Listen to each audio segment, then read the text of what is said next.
Bonjour, je m'appelle Elsa et j'ai 21 ans. Avez-vous déjà pensé à la façon dont une seule décision peut changer votre vie pour toujours?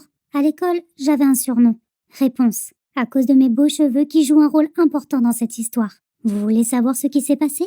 Dès ma plus tendre enfance, tout le monde disait que j'étais belle. Mes longs cheveux dorés étaient ma fierté et ma joie. Et j'aimais chanter et danser. J'ai vraiment une belle voix et tout ce qu'il faut pour réussir en tant que chanteuse. Quand je chantais, je me sentais comme une vraie star. Comme Shakira. Toutes mes amies disaient que je lui ressemblais vraiment. Mais ma mère avait un plan différent pour moi. Elle voulait me transformer en un nouvel Albert Einstein. Ma mère me faisait étudier tout le temps. Je lisais des livres tous les jours, je mémorisais des formules, et il me semblait qu'elle voulait que je vieillisse en regardant tous ces manuels de physique, de chimie et de biologie. Elle me préparait pour mes examens et me disait que c'était la période la plus difficile de la vie pour une jeune femme. Mais qu'aurait-elle dit si elle avait su quelles épreuves m'attendaient? Un jour, j'ai vu une publicité à la télévision. X Factor était à la recherche de nouveaux talents et j'ai réalisé que l'audition pour cette émission était ma chance. Mais je ne pouvais même pas imaginer ce qui allait m'arriver. Et si quelqu'un m'avait dit que cela arriverait, je ne l'aurais jamais cru. Ma mère m'a trouvé un mari potentiel, appelé Sean. C'était notre voisin, il ressemblait à un cafard géant. Depuis mon enfance, je détestais deux choses, les cafards et les intellos. Sean était les deux. Ma mère a tellement insisté pour que nous nous rencontrions que j'ai décidé de m'enfuir. J'ai ramassé tout l'argent que j'avais économisé depuis mes 15 ans, j'ai acheté un ticket de bus et je suis partie pour New York. La première chose que j'ai faite là-bas a été de m'inscrire aux auditions d'X Factor. J'étais très nerveuse car une telle opportunité ne se présente qu'une fois dans une vie. Je n'étais plus qu'à un pas de mon rêve le plus cher. J'ai loué une petite chambre en ville et j'ai attendu que le jour X arrive. J'ai répété tous les jours. J'ai peaufiné chaque mouvement plus de 100 fois, en répétant constamment chaque ligne de la chanson que je voulais interpréter devant les juges. Mais être chanteuse ne signifie pas seulement avoir une belle voix. Votre apparence est tout aussi importante. J'ai réalisé que je n'étais pas assez stylée et j'ai donc décidé de trouver un coiffeur. Ma nouvelle colocataire m'a conseillé un salon de beauté bon marché, mais bien situé en ville. C'est exactement ce dont j'avais besoin. Quand je suis arrivée là-bas, j'ai été accueillie par un coiffeur, Tom. Il était très élégant et beau, et portait des lunettes de soleil à la mode. Il était très souriant, amical, et j'ai tout de suite apprécié Tom. Je me suis assise dans son fauteuil sans hésitation. Il s'est approché de moi et a commencé à me toucher les cheveux avant d'enlever ses lunettes de soleil, pour révéler des orbites vides. Il était aveugle. J'étais choquée. Je ne m'attendais pas à une telle chose. Il y a eu une longue pause. J'ai commencé à avoir des doutes. Devrais-je rester? Ou dois-je partir? Tom a compris tout ce que je pensais et m'a expliqué qu'il coupait les cheveux par la sensibilité de ses mains. Il ne voyait pas, mais ses autres sens étaient bien plus développés que chez la plupart des gens qui se fient à leurs yeux. Il m'a convaincu qu'il était le meilleur coiffeur de la ville et que je n'avais rien à craindre. Des clients célèbres allaient régulièrement chez lui pour se faire couper les cheveux. Pas plus tard que la semaine dernière, il avait coupé les cheveux de sa cousine, Beyoncé. Son argument était si convaincant et j'avais peur de le contrarier en partant. Alors j'ai décidé de prendre le risque de laisser Tom me couper les cheveux. Il a pris ses ciseaux en main et s'est mis au travail. C'était incroyable. Je n'arrivais pas à croire qu'il puisse me couper les cheveux sans même regarder. Après, Tom a coiffé mes cheveux de façon si magnifique que j'en ai été ravie. Personne n'avait jamais rendu mes cheveux aussi beaux auparavant.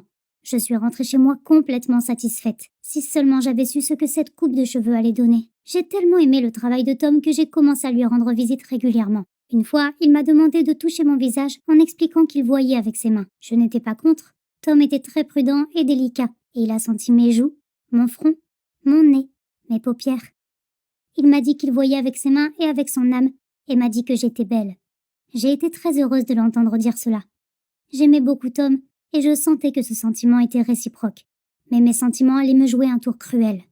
Chaque fois que je voyais Tom, il me faisait une coiffure incroyable.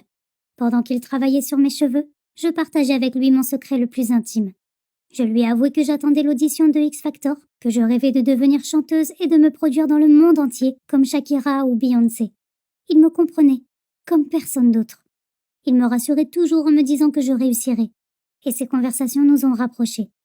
Si proches, en fait, que j'ai senti que je tombais amoureuse de mon coiffeur. J'aurais préféré ne pas l'avoir fait. Je n'ai pas remarqué la rapidité avec laquelle le jour de l'audition approchait. Bien sûr, je pouvais faire confiance à ma coupe de cheveux et à mon coiffeur pour un événement aussi important. Et la veille de l'audition, je suis allée voir Tom dans son salon.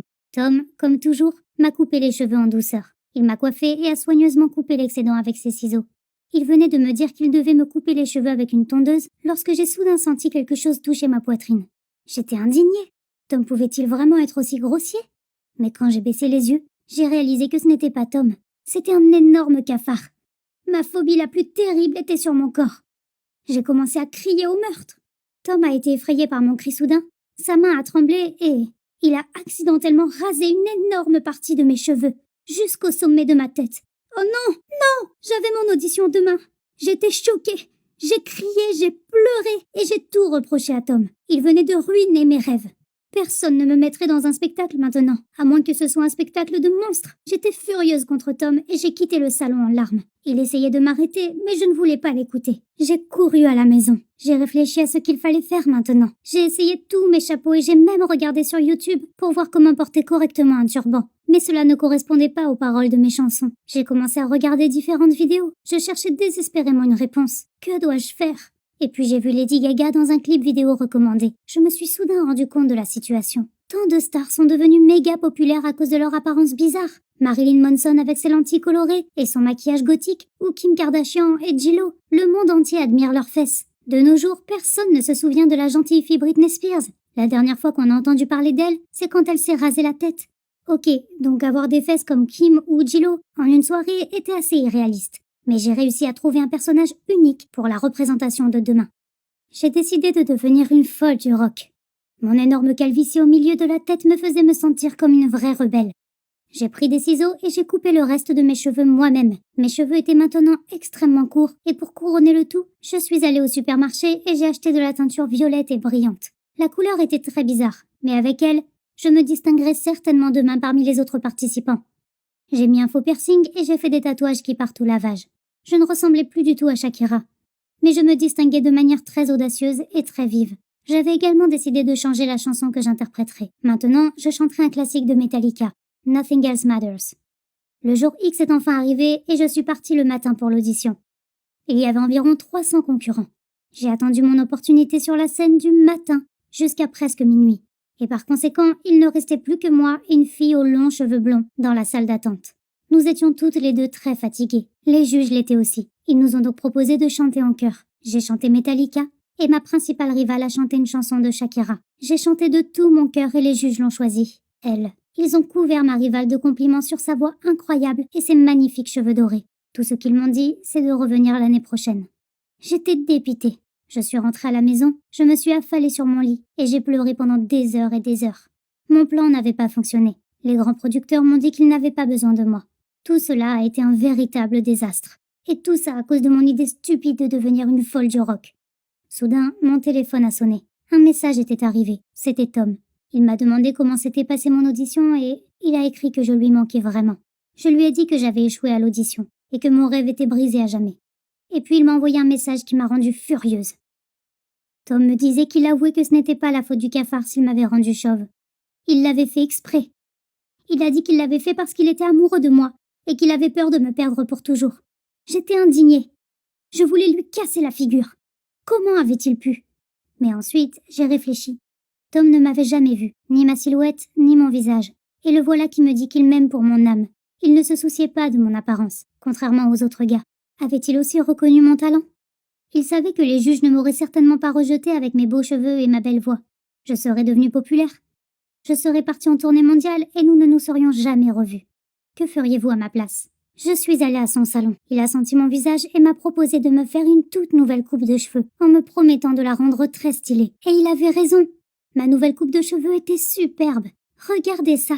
Maintenant, je n'ai pas de beaux cheveux longs, mais avec mon nouveau look, je suis toujours d'une beauté rare. Bien que j'ai perdu mes boucles dorées, j'ai gagné l'amour. Tom et moi sommes très heureux ensemble. Peu importe que Tom soit aveugle. L'important est qu'il me voie avec son cœur. Et il voit mieux que quiconque. Votre âme sœur a-t-elle des défauts? Dites-le moi dans les commentaires ci-dessous. Et n'oubliez pas d'aimer et de vous abonner à la chaîne.